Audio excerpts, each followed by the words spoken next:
live or via Skype. This is a hashtag wrestling podcast. I'm your host, Turnbuckle Jim, and with me this week, Is the Heart Blake Kid? How you doing? I'm doing all right. I had a bit of a stomach issue today, but I think something's probably going around. But I'm better now, hopefully. I see. Well, that's good to hear. Yeah, probably too much information for everybody listening at home. How are you?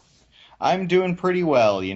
School's wrapping up and all that. Weather's getting pretty clear down here at the beach, so getting ready for the wonderful beach season. But with that come the tourists. But you take the good with the bad. True, true. So this week we're gonna do pretty much our Payback preview show, which is predictions and thoughts about what's happened between Mania and Payback. We decided not to do a weekly show because that's just getting kind of annoying, and we had no reason to keep on doing it that way. Sure thing. But we still like talking about WWE and what's going on, and just kind of thought we would start doing prediction shows and then also review shows the week afterwards. So hopefully we'll be joined by Fast Cow Brian, but he is not here this week. Not physically, but definitely spiritually, because he did give me his picks. Right. So first of all, sad week in wrestling. China, aka Joni Laura, Laura yes. has passed the age of, I believe, see, we're giving the age of 45, but I actually think she's like around 46 is actually the correct age for her. Still, Yeah. Too way, young. way Too too young. young, way too young. It's and is there any thoughts that you had on her in terms of her career in wrestling and what Well, she did in the industry? Yeah, and I think it is owed to her, especially in the confines of this podcast, that we limit the discussion solely to her professional wrestling True, career. true. We already Uh, talked about her adult career too. right. We're not going to talk about that. So. Right. But that being said, I think it's impossible for anyone to deny that she was groundbreaking, Mhm. at least in terms of the WWE slash Right. WWF at the time.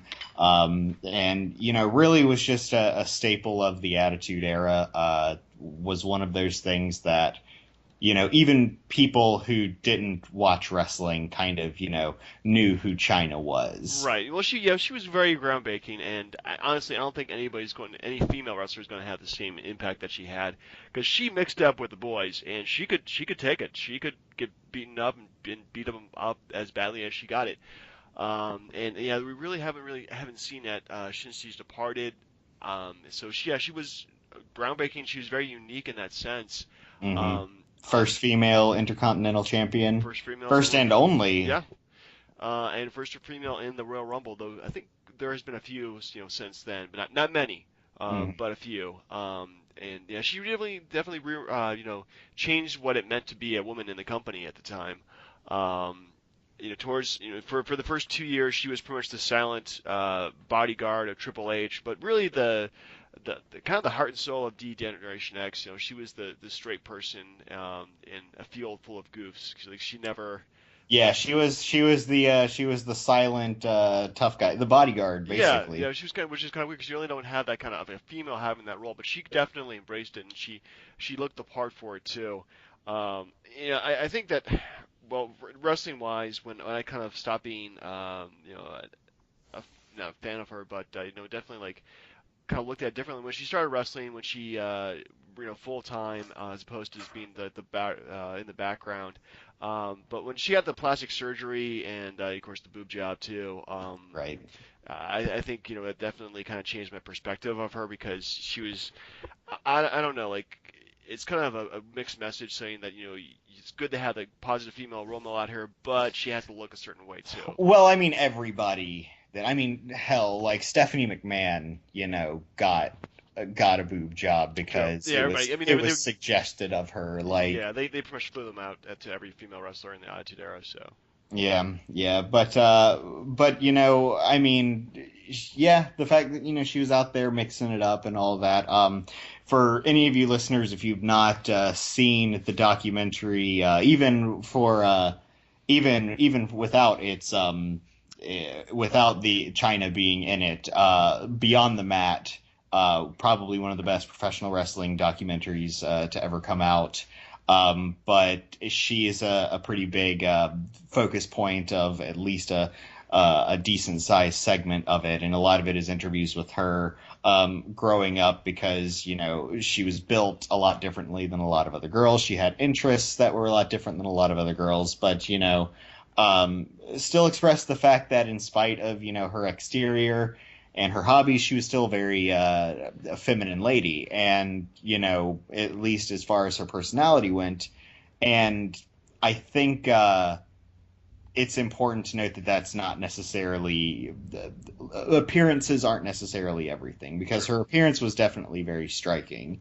As far as recent controversy regarding her entry into the Hall of Fame and whatnot, one can hope that this will change things. As the saying goes, death makes angels of us all. Yeah.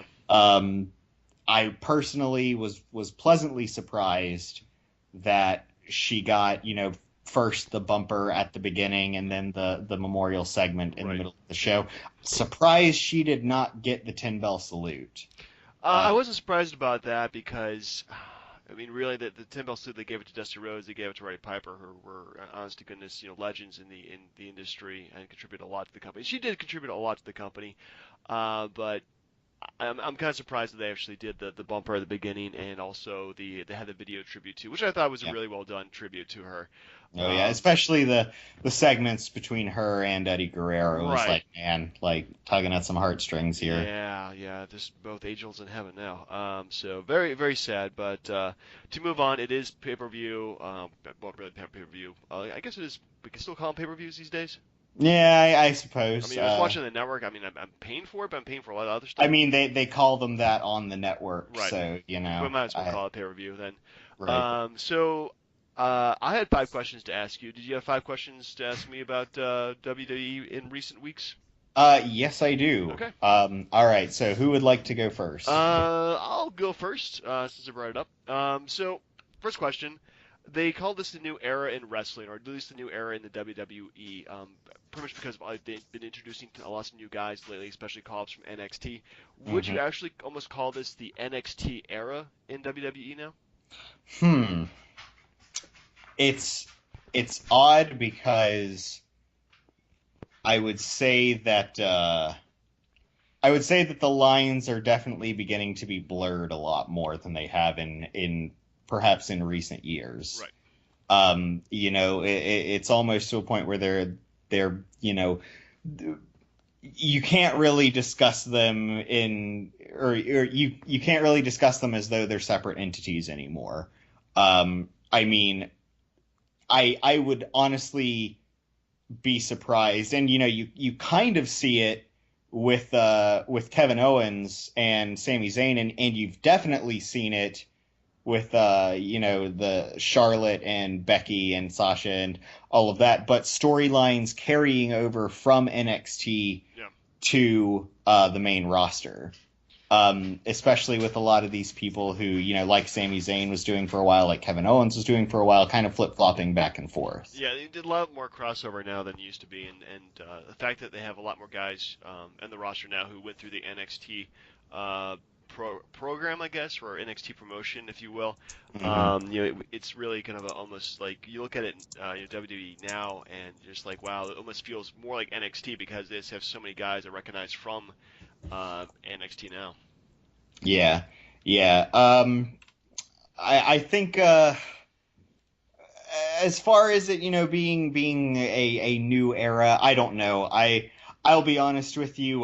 While they are certainly noteworthy, I can't help but sort of roll my eyes a little bit with the marketing that WWE likes to throw out, like, oh, this is the Attitude Era trademark. Right. This is the Classic Era trademark, like that sort of thing. So whether or not it will be looked that way in the future, I guess that's the only thing that you can tell. As far as really noticeable, recognizable changes, there was a pretty big shift when the Attitude Era started. Like, everybody sort of knew this was not the same show that we were watching a week before. Right. Yeah. And to a degree, the same when they sort of dropped the whole Attitude Era thing and went back to PG. Um, Funnily enough, they don't call it the PG era trademark. Uh, I guess that's an IWC thing. But at any rate, we will see in the future as to whether or not, because you don't really notice change as it's going on, Right, only in except for retrospect you those. do, yeah. Right. Right. Well, what question do you have for me to start off? All right. Well, this is the question that has been on my mind the most lately because I have the most personal vested interest in it. Okay. Finn Balor Hmm. losing the NXT Championship at a Hmm. house show, Spoilers. and yes, and a lot of the cryptic things that he's reportedly said Yeah. that have been posted on Twitter. What are your thoughts? When will we see him? Will we even see him in the main roster soon? Well, I think see him in the main roster soon. This is the way like AJ Styles is showing up in January. Gallows and Anderson showed up within the last few weeks. Finn Balor, of course, being part of the Bullet Club from New New Japan. Japan. So, yeah, I kind of expect him to show up sooner than later now. Probably, I'm expecting him to show up at the pay-per-view and interfere in the match. Mm-hmm. If we do, Finn Balor versus AJ Styles or Finn Balor versus anybody, it's gonna be freaking amazing. Yeah. I expect him showing up pretty soon. I don't expect him to hang around NXT, even though he was NXT for the last year or so. Yeah. Um, Well, the rumor was as he was exiting the house show NXT LOL, a lot of fans were waiting as they do by the tour buses and whatnot to get their autographs. Finn reportedly, just went straight past the crowd, much to their disappointment. However, before he boarded the bus, turned to them and said, "See you on Monday." Now it's Wednesday. I know I was certainly, glued to Raw in a way that I have not been in weeks. Not that, Raw has been pretty good in recent weeks, but it all has, the yes, same, I had a vested interest in making sure I did not miss a single minute. true. Granted, that was kind of a red herring. Finn Balor did not show up on Monday Night Raw. But all the same, I think it's coming soon. Yeah, I think Monday. I'm expecting if he doesn't show up on the pay-per-view, I'm expecting to show up on Monday. And if not, I'm just going to count down the weeks because it's going to be happening pretty soon. Yep, yep. All right. So speaking of NXT call-ups, since WrestleMania, they have debuted Apollo Crews, Enzo and Cass, the Vaudevillains, as well as Baron Corbin. Pretty much has been introduced within the last month into the main roster. Yep. Which of those, singles or groups, which one do you think has the most success in the last month? Who's been most impactful? All right. Well, there are two different ways you got to look at this. There's success in terms of like crowd pops, and then there's success in terms of like storyline. True. Apollo Crews has just dominated. But he's been fighting jobbers pretty much for the Right, most part. right. But that's sort of the thing that commentary is throwing out undefeated since he's arrived. Right. Well, You the freaking Tyler Breeze. And the social outcasts. I mean, even the social outcasts can't even pin each other. So yeah, it's pretty sad. Right. But all the same, this is the story that they are presenting to us. Is that this guy is rolling up and has been undefeated. As far as like people who needed no introduction, even though introducing themselves is like part of their shtick, their gimmick, Enzo and Cass. Like, yeah, the crowd automatically was behind them the second that mandolin starts up, and I myself included, I'm going to see Monday Night Raw live in a month, and that is one of the biggest reasons for me looking forward to it is the likelihood that Enzo and Cass will be there. Always fun. All right, what was the next question do you have for me? All right, next question that I have for you.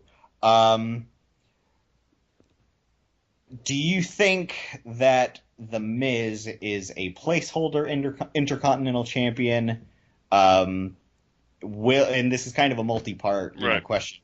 Uh, will he be losing the title at Payback, and are we just done with Zack Ryder now? Multiple part question. First part, I think the Miz is probably gonna hold on for a while. I don't expect Cesaro to beat him for the belt at the pay-per-view.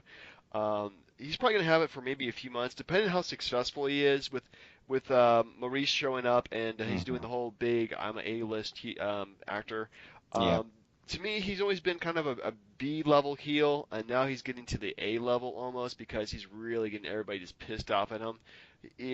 So yeah, I kind of expect him to see him have it for at least a couple more months. In terms of Hmm. Zack Ryder ever coming back, um, woo woo woo.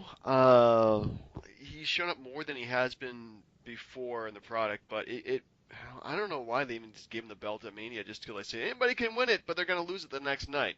Right. Oh, well, So unless it was like kind of a, like, we're, gonna be letting you go, but hey, you got your WrestleMania moment, yeah, so there's WrestleMania that. moment. That's that. It doesn't pay for anything in the future, but yeah, WrestleMania moment.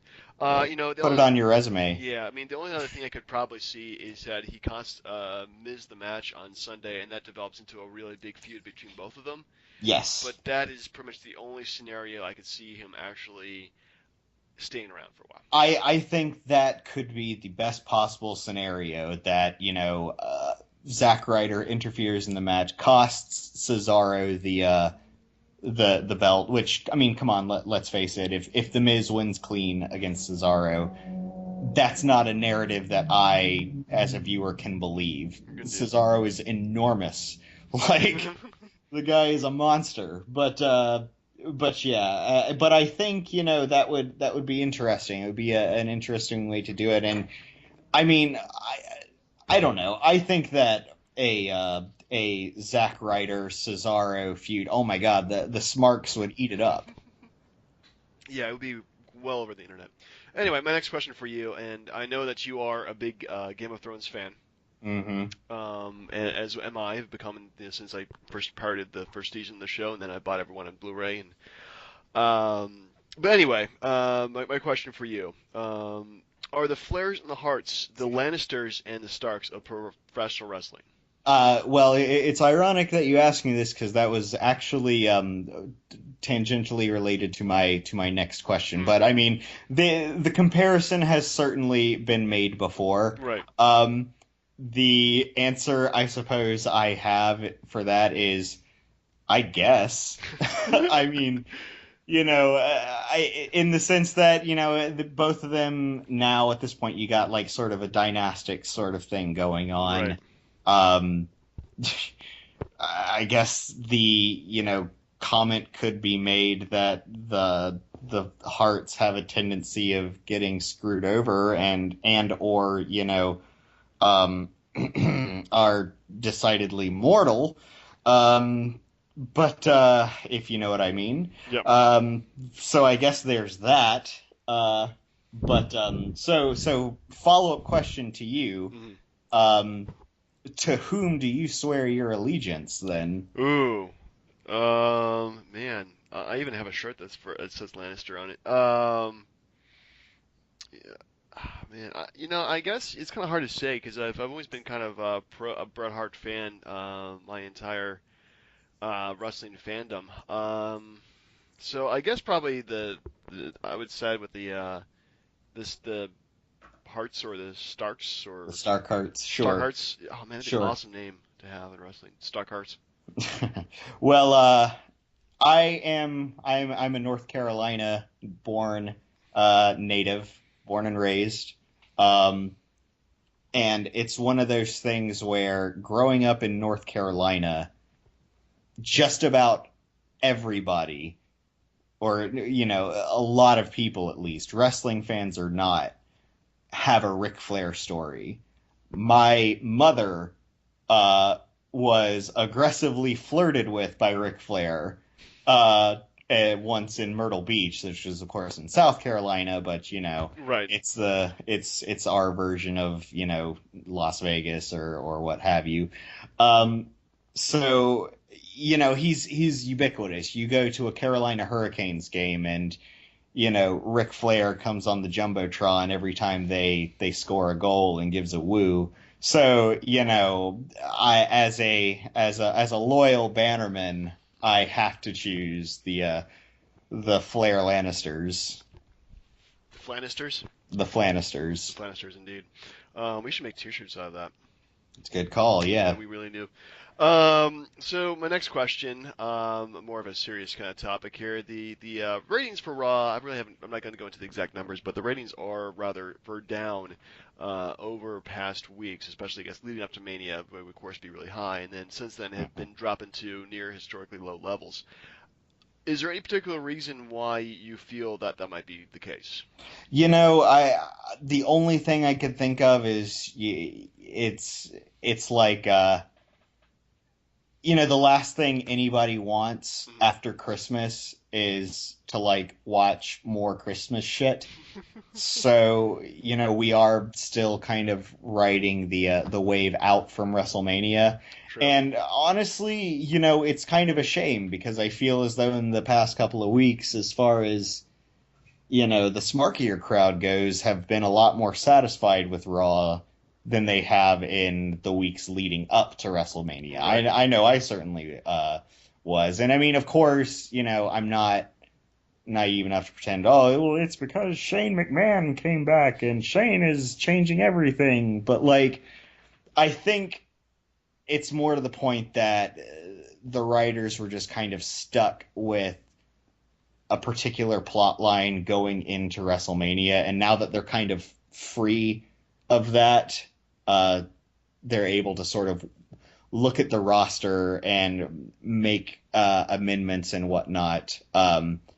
Based on the fact that uh, based on the fact that all of these injuries have sort of starting to subside and giving people new opportunities, all of the call ups, things like that. So I think if the Monday after WrestleMania is essentially the season premiere. Mhm. I would say it's off to a pretty strong season. Yeah, I mean, I think quality-wise is very good. I don't know, honestly. I think my reason personally is because Reigns winning the belt at WrestleMania and just the way he did, I think a lot of people were probably pissed off at that, and Hmm.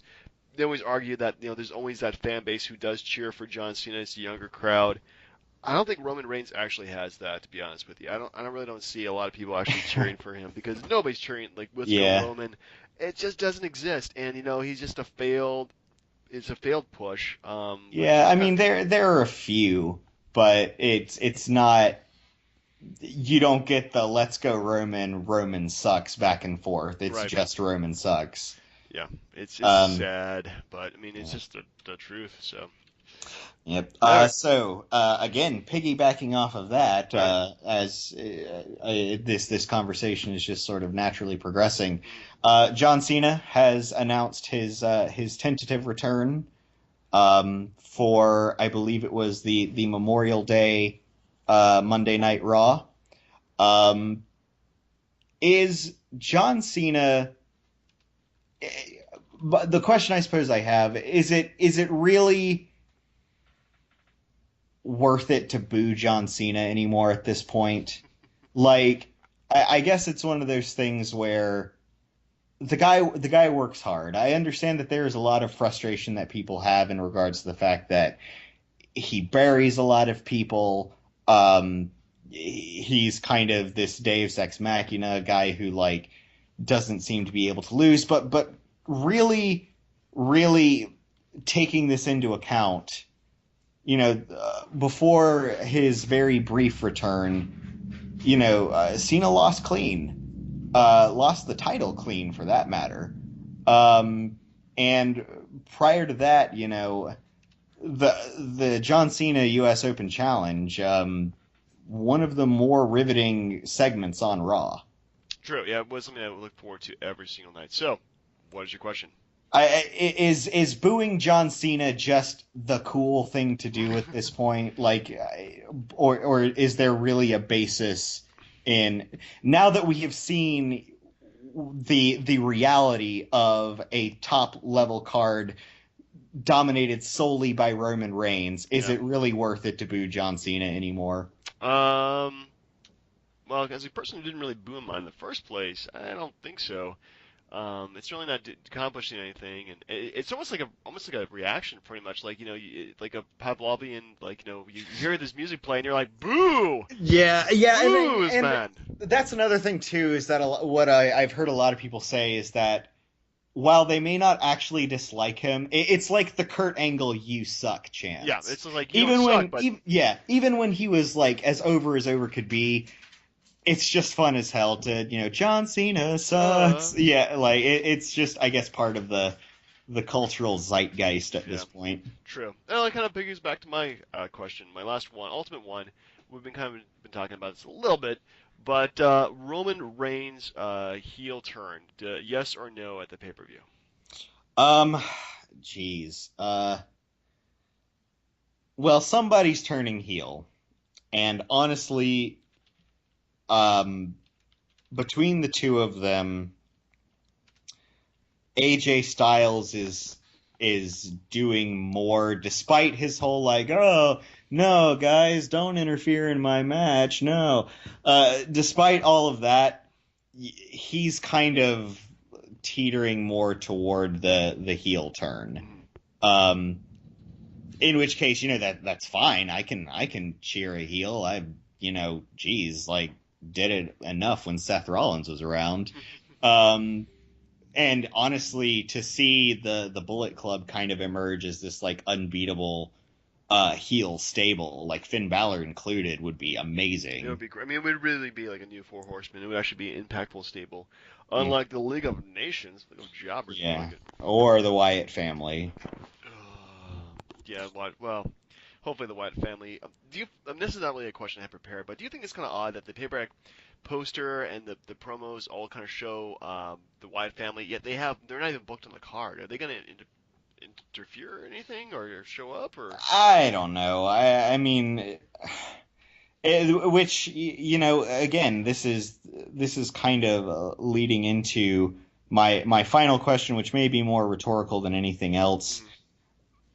I guess there used to be a point when I feel as though, with the exception of the like pay-per-views like WrestleMania, SummerSlam, etc., Survivor Series, all of those, where storylines used to dictate the name of the match. And this right here is, is Payback, but looking at it right now, you've got Ryback and Kalisto. Right. Okay, they've done that before. I guess Ryback might be, getting payback in a way, I suppose, in getting his rematch. Charlotte and Natalia, again, they had a Madison Square Garden Women's Championship match. This is kind of a rematch there. Yeah. Not really a huge feud going on between the two of them right now, in the sense that, like, I mean, Natalia is just kind of the feud of the month.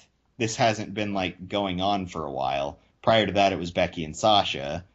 Uh, Miz and Cesaro, it's two guys. One of them wants the title, the other one. There's no like emotional revenge thing. And then Roman Reigns and AJ Styles, same sort of thing. One guy's the champion, the other one is an up and comer who wants the title. No real emotional stakes. So I guess, and this is kind of a superficial question, but all the same, um, what, why the title? I suppose. Well, I think it's because it's been a traditional title call and a payback after WrestleMania. I think the only person looking for payback is Sami Zayn, because that's been the kind of the long feud. But yeah, I think pretty much because it was just there in the calendar and they had to have a name for it, and payback sounds cool, and that's probably the only reason I can see that would be, you know, be it. So Right. anyway, Yeah. yeah. Well, let's go ahead and predict some matches. Brian has sent to me his picks beforehand, So I'll announce those after we pick ours. So do you want to go first, or you want me to go first? Who goes first? Go ahead. Go ahead. All right. I'm still pulling up the full All right, card. and I'm going to go by the Wikipedia as of the Wednesday before the actual event itself, so some of these matches are subject to change. Hmm. If they are, we'll try to call audibles. If not, no harm, no foul. Winner gets bragging rights, a loser gets laughed at, which is pretty much my situation after Mania. So anyway, first up match, let's do the pre-show. Kalisto versus Ryback. Who do you All choose? right. It's one of those things where they're doing this again. This is the second title match between the two of them. Um, I would like to think that they wouldn't just kind of repeat history and waste everyone's time. Yeah. So I'm gonna give them the benefit of the doubt and say that they're gonna switch it up on us and it's gonna be Ryback. I feel so too. I really don't see going forward. Kalisto's more of a, I don't even know why he's got the belt. He's a tag team wrestler right now, and he's still in a Well, tag. because he did that crazy spot Oh, and yeah, they the wanted crazy to push spot. him. They wanted to push him Yeah, for that crazy spot, and it looked a lot like Rey Mysterio. yeah. So we'll just go ahead and give him the belt for a couple months. So yeah, I'm choosing Ryback too. Brian also chooses Ryback. So we're all locked there with Ryback. And if he doesn't win, then really I don't care. Hmm. So next up, let's go with the Miz versus Cesaro for the Intercontinental Championship. Um, I'll pick first for this one. I'm going to go with the Miz.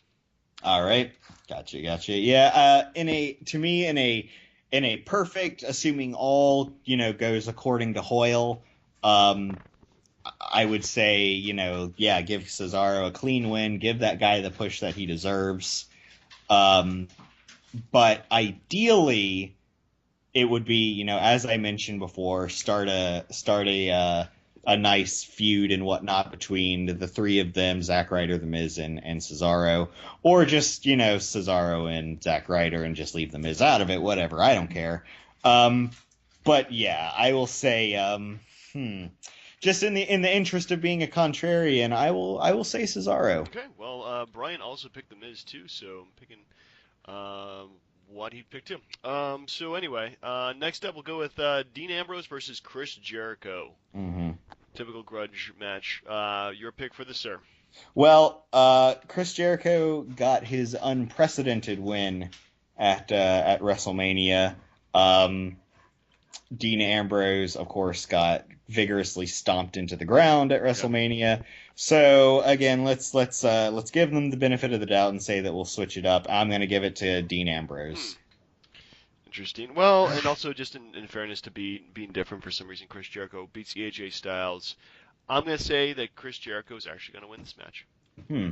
Well, an interesting question. If that's the case, what does that, I suppose, mean for Chris Jericho? Or do you think they're gonna like actually sort of push him forward, or is he just gonna be like a random heel for guys to fight and then immediately afterward get, I don't know, title shots? Well, I feel that if they do make him win the match, it's going to be they were smart about it. They would keep this an extended feud, have them feuding for a few more months, and then do like a big blow up match at some point using some kind of gimmick. That would probably be my way of going about that because Dean Ambrose really has not won any feuds with anybody as far as I remember.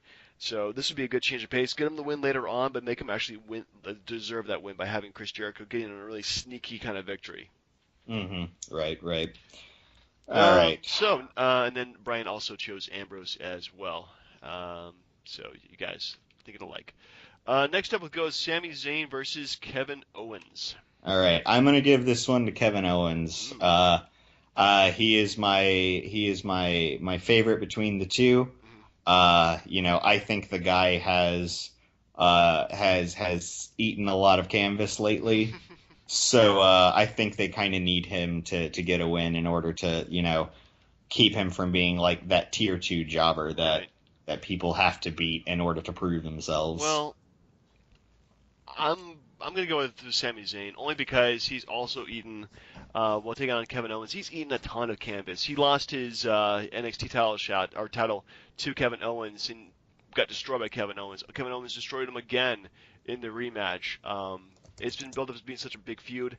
I really feel that Sami Zayn deserves that victory, and really needs it because I don't think I've seen him win a match on pay-per-view or in special network events for like let's just see, beat Neville, I think, in the Yeah. for the belt. Right. Gotcha. Alrighty. So, and then Brian also chose Owens as well, so you guys are All kind right. of matching each other. All right, so next up, the women's match, Charlotte versus Natalya. Of course, Ric Flair with Charlotte, Bret Hart with Natalya. Um, I love the fact that Natalia has received her due Mm-hmm. lately. When they were pushing the whole Divas Revolution thing a couple of months ago, Right. I felt it was, really kind of a problem that Natty was not involved more heavily with all of that. But I guess, she's come back. She's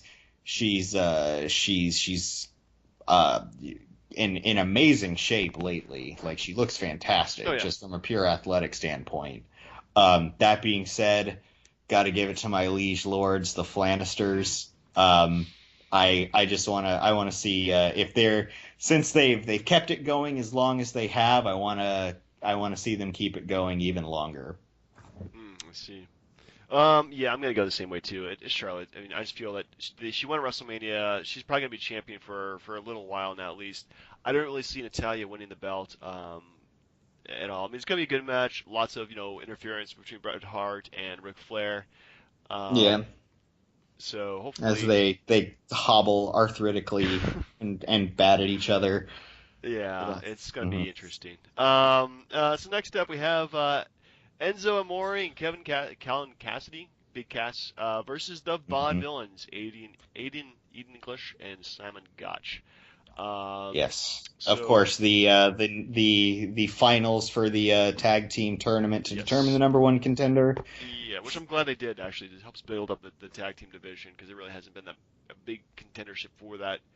I'm gonna straight out say I love the Vaudevillains. They're nobody's like getting reaction. They're not getting reaction right now, but just give them Hmm. time. Let them speak. They'll totally go over. So I'm gonna go with the Vaudevillains. Yeah, I appreciate them as well. I love their gimmick. It's You probably the know, best gimmick that's been around for the last 10 years that actually yeah. like works, and the fact that they look the parts too. Like these guys look like they're out of the 19 teens. Yeah, they do a great job of what they have, and they're really good about staying in character and Right. whatnot. Especially in this climate of social media and all of that. Indeed. But that being said, I'm gonna give it to Enzo Amore and Colin Cassidy. I think the two of them have paid their dues pretty long in NXT. Yeah. I think they deserve the title shot because you can't teach that. You really can't. But Brian is also going to choose the Vaudevillains as well. So All right. a little bit of a divide there. Next up, Dolph Ziggler versus Baron Corbin. Who cares? You got to I'm pick gonna somebody. say yeah, Ziggler, just because I loathe Baron Corbin. Yeah. Baron Corbin's not my favorite guy from NXT. No lie there. Um, I Yeah, but think that being said, they'll probably give it to him. they'll probably give it to him just to give him that Yeah. push because Ziggler is slowly zigging and zagging his way out of the company. I feel so. He's getting buried under a mountain in Stanford. Right. If I might steal a line there from Edge and Christian. Sure. So anyway, so the main event: Roman Reigns versus AJ Styles. I mean, it kills me to say this, but I mean they're not going to give the belt to Styles so No, quickly. I don't see them giving the belt, but he could still win the match though. Yeah, but I mean, again, it doesn't. That means nothing. In when you're talking about the title match, Hmm. if he wins via disqualification or anything like that, um, sure, possibly. My prediction will be at the end of the night, Roman Reigns is going to walk away champion. Well, so do you think he's gonna win, or is he gonna lose Sure. via pinfall, Yeah, or we'll go with he's gonna he's win. gonna win? Okay. Um, Shenanigans happen. AJ Styles. My prediction is AJ Styles is going to win, but he's not going to walk out champion. Something's going to happen. Either Bullet Club's going to turn on him, or there's going to be some kind of crazy DQ. I just honestly don't see him. But I think just to be different, I'm going to choose AJ Styles and hoping the pickup plays out. Hmm. So on a scale of 1 to 5, 1 being very low, 5 being the hottest you can possibly imagine, what's your excitement going into the pay-per-view? My Yeah. my hype level. Well, I'm a huge Game of Thrones fan, and given the rather lackluster premiere, I'm a lot more hyped for this than I am for episode 2. Yeah, I'm gonna Uh, skip episode 2 as well. But the Dorn plot has just well, that's a whole different podcast that's right yeah. there. That'll We be a we don't whole need to can get of into that. worms right there, going into our Um, love of right, Game of Thrones. But right. yeah, I'm also gonna be skipping the 2 to watch this I, because I would give it, let's see, one being, I don't know, a Madison Square Garden event, or like SmackDown, right. superstars. One being superstars, 10 being, it's WrestleMania. You gotta watch. Okay. Maybe not this year's WrestleMania, but Oh, if you survive that WrestleMania, have you yeah, seen? Well, speaking of Game of Thrones, have you seen the picture online? It's like the before the show and after the show, or before you look like Melisandre with the charm on, and yeah, afterwards you yeah. look like ugh. Spoilers, everyone. Spoilers! Oh my Yeah, goodness, you watch Game of Thrones, yeah, just turn it off right now. right. But anyway, I'd give it a 6, which sounds low, but I mean, It's more than it's 50. it's not a Yeah, it's this isn't a, this is an off month pay-per-view. yeah, It's not, one of the big ones, so I would say it's kind of on par with a lot of them along this around the same level. yeah. I'm probably like a 6.57 for that. The matches I am excited for, would be Dean Ambrose versus Chris Jericho. I'm hoping, that's gonna be a good match. Sami Zayn versus Kevin Owens. I'm excited for. Women's match, I'm excited for that too. Excited for the tag team number one contendership match. And the main event, I'm intrigued. So yeah, 6.57 at the most. Sure. All right. Well, I one final thing. Did they ever determine why they switched it up with Extreme Rules? They never did. They just never did. Maybe just semantics. Maybe they thought that having a gimmick pay-per-view after WrestleMania just didn't work. Hmm. Alrighty. Well, so long as they're doing that one. Well, I guess they are. I guess we get 2 pay-per-views in May. Yeah, I guess we are. All right. Anyway, I've been Turnbuckle Jim and a loyal bannerman of the Starts. And this is the Heart Blake Kid representing the Southlands and the Flanister line, as opposed to those horrible, cold Northern Canadian Hey, barbarians. sharpshooters are coming. Uh huh. Yeah, yeah, yeah. All right. Hear me, figure 4. Okay, man.